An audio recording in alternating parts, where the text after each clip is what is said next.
نحمده ونصلي على رسوله الكريم اما بعد فاعوذ بالله من الشیطان الرجیم بسم اللہ الرحمن الرحیم۔ تو ہمارے لیے دن میں بے شمار مواقع ایسے ہوتے ہیں کہ جس میں ہم درود شریف پڑھ سکتے ہیں۔ سب سے پہلا موقع تو خود نماز کا موقع ہے۔ اس وقت تک نماز مکمل نہیں ہوتی جب تک ہم اس میں درود شریف نہیں پڑھتے۔ پھر اسی طرح عام نمازوں کے علاوہ نماز جنازہ میں بھی درود شریف پڑھا جاتا ہے۔ پھر اذان کے بعد درود شریف پڑھا جاتا ہے۔ آپ صلی اللہ علیہ وسلم نے فرمایا، جب مؤذن کی آواز سنو یعنی اذان سنو تو وہی کہو جو مؤذن کہتا ہے، یعنی اذان کا جواب دو، پھر مجھ پر درود پڑھو۔ یعنی اذان کا جواب دینے کے بعد جب اذان ختم ہو جائے تو کیا کرنا چاہیے؟ نبی صلی اللہ علیہ وسلم پر درود بھیجنا چاہیے، کیونکہ مجھ پر درود پڑھنے والے پر اللہ تعالیٰ 10 رحمتیں نازل فرماتا ہے۔ اس کے بعد میرے لیے اللہ سے وسیلہ مانگو، جو جنت میں ایک مقام ہے جو جنتیوں میں سے صرف کسی ایک ہی کو ملے گا، اور مجھے امید ہے کہ وہ جنتی میں ہی ہوں گا، یعنی آپ صلی اللہ علیہ وسلم ہی کے لیے وہ مقام ہے۔ اور آپ نے یہ بھی فرمایا کہ من سألی اللہ الوسیلہ، جس نے اللہ سے میرے لیے وسیلہ کی دعا کی، یعنی درود شریف کے علاوہ آت محمد الوسیلۃ دعا ہم پڑھتے ہیں، یہ دعا بھی پڑھی جانی چاہیے۔ تو جس نے یہ دعا پڑھی اس کے لیے میری شفاعت واجب ہو جائے گی، یعنی قیامت کے دن پھر میں اس کے لیے شفاعت کروں گا۔ نمازوں کے علاوہ، خاص مواقع کے علاوہ دن میں جب بھی آپ چاہیں درود شریف پڑھ سکتے ہیں، لیکن عام دنوں کے علاوہ جمعے کے دن خصوصی طور پر درود شریف پڑھنے کی تاکید ہے، کیونکہ آپ نے اس کا خود حکم دیا۔ آپ صلی اللہ علیہ وسلم نے فرمایا، جمعہ کے روز کثرت سے مجھ پر درود پڑھا کرو، جو آدمی جمعہ کے روز مجھ پر درود بھیجتا ہے وہ میرے سامنے پیش کیا جاتا ہے۔ اسی طرح دعا سے پہلے، دعا کے بعد، پھر جہاں کہیں آپ کا نام لیا جا رہا ہو یا لکھا جا رہا ہو یا کسی بھی طرح آپ کا ذکر آئے، وہاں آپ کے لیے درود پڑھنا۔ اسی طرح مسجد میں داخل ہوتے وقت درود شریف پڑھنا، مسجد سے نکلتے وقت درود شریف پڑھنا، پھر نماز سے فارغ ہونے کے بعد درود شریف پڑھنا، یعنی ایک تو نماز کے اندر ہے لیکن نماز سے فراغت کے بعد، پھر اسی طرح ہر مجلس میں آپ پر درود پڑھنا ضروری ہے۔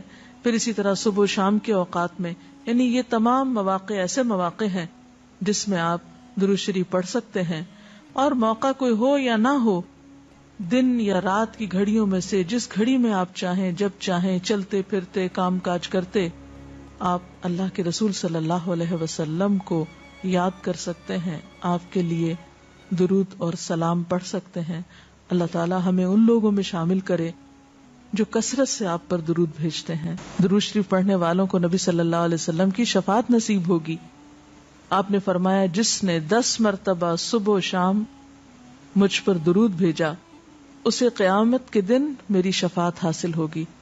اب یہ کہ اگر زیادہ وقت نہ بھی ملے تو 10 دفعہ درود شریف پڑھنا آخر کیا مشکل ہے، کتنی دیر لگ جائے گی، لیکن اس کا اجر و ثواب اور اس کا فائدہ کس قدر ہے۔ درود شریف آپ صلی اللہ علیہ وسلم سے قربت کا ذریعہ بھی ہے۔ حدیث پاک میں آتا ہے، قال رسول اللہ صلی اللہ علیہ وسلم، اول الناس بی یوم القیامت اکثرہم علی صلاۃ، قیامت کے روز مجھ سے سب سے زیادہ قریب لوگ وہ لوگ ہوں گے جو دنیا میں سب سے زیادہ مجھ پر درود بھیجنے والے تھے۔ یعنی قیامت کے دن آپ کا قرب بھی درود شریف کی وجہ سے نصیب ہوگا۔ پھر اسی طرح اگر انسان کوئی اور دعا نہ بھی کر سکے، غم، دکھ اور تکلیف کی حالت میں صرف درود شریف بھی پڑھتا رہے تو اسے ساری دعاؤں سے کفایت کر جائے گا۔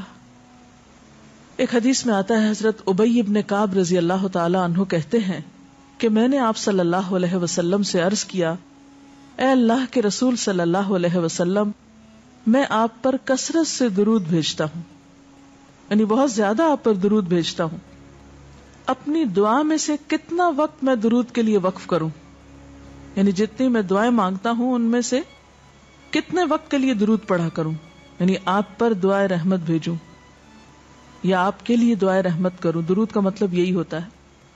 تو آپ صلی اللہ علیہ وسلم نے فرمایا جتنا تو چاہے. کہتے ہیں کہ میں نے عرض کیا کیا 1/4 وقت صحیح ہے؟ 1/4. آپ نے فرمایا جتنا تو چاہے، لیکن اگر اس سے زیادہ کر لے تو تیرے ہی لیے بہتر ہے. میں نے عرض کیا آدھا وقت مقرر کر لوں؟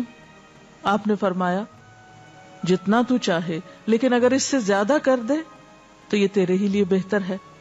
میں نے عرض کیا 2/3 مقرر کر لوں؟ آپ نے فرمایا جتنا تو چاہے، لیکن اگر زیادہ کرے تو تیرے ہی لیے بہتر ہے، یعنی تجھی کو اس کا فائدہ ہوگا. میں نے عرض کیا میں اپنی ساری دعا کا وقت درود کے لیے وقف کرتا ہوں، یعنی جتنی دیر میں اور دعائیں مانگتا ہوں وہ سارا وقت صرف آپ کے اوپر درود بھیجنے کے لیے وقف کر دیتا ہوں. اس پر آپ صلی اللہ علیہ وسلم نے فرمایا پھر تو یہ تیرے سارے دکھوں اور غموں کے لیے کافی ہوگا اور تیرے گناہوں کی بخشش کا باعث ہوگا. گویا اگر کوئی شخص دعا نہ بھی مانگ سکے، اسے بعض اوقات انسان کی ڈپریشن، غم، دکھ، تکلیف اور پریشانی کی وجہ سے ایسی حالت ہو جاتی ہے کہ انسان اپنے آپ کو بھی بھول جاتا ہے، اسے کوئی راستہ نظر نہیں آتا، اسے سمجھ ہی نہیں آتا کہ وہ مانگے بھی تو کیا مانگے. بعض مسائل زندگی میں ایسے ہوتے ہیں، بعض پریشانیاں اس طرح انسان پہ آ پڑتی ہیں کہ انسان ہوش و حواس کھونے لگتا ہے. ایسے میں اسے کہاں یاد رہے گا کہ وہ کیا مانگے اور کیا نہ مانگے. تو ایسی صورت میں درود شریف اس کے لیے سارے غموں، دکھوں اور تکلیفوں سے نجات کا ذریعہ بن جائے گا. آپ صلی اللہ علیہ وسلم پر درود بھیجنا خود ہمارے اپنے لیے باعث سعادت ہے، باعث رحمت ہے. آپ صلی اللہ علیہ وسلم اس کے محتاج نہیں. مشرق ہو یا مغرب، شمال ہو یا جنوب، دنیا کے گوشے گوشے میں آپ کا ذکر خیر ہو رہا ہے. دن رات، آذانوں میں، نمازوں میں، جہاں جہاں آپ کا نام لیا جائے. لیکن اگر ہم درود شریف پڑھتے ہیں تو اس کا فائدہ خود ہم ہی کو پہنچتا ہے، ہمارے اپنے لیے باعث رحمت ہے. تمام غموں، دکھوں، تکلیفوں، مصیبتوں اور پریشانیوں سے نکلنے کا راستہ ہے، درجات کی بلندی کا ذریعہ ہے.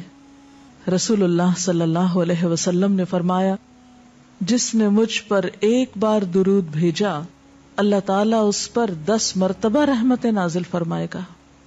ایک بار درود پڑھنے کا اجر و ثواب، اس کے 10 گناہ معاف فرمائے گا. یعنی صرف 10 رحمتیں نہیں، 10 گناہوں کی بخشش بھی ہوگی اور 10 درجے بلند فرمائے گا، یعنی درجات کی بلندی بھی. سبحانک اللہم و بحمدک اشہد ان لا الہ الا انت استغفرک و اتوب الیک. السلام علیکم و رحمۃ اللہ وبرکاتہ.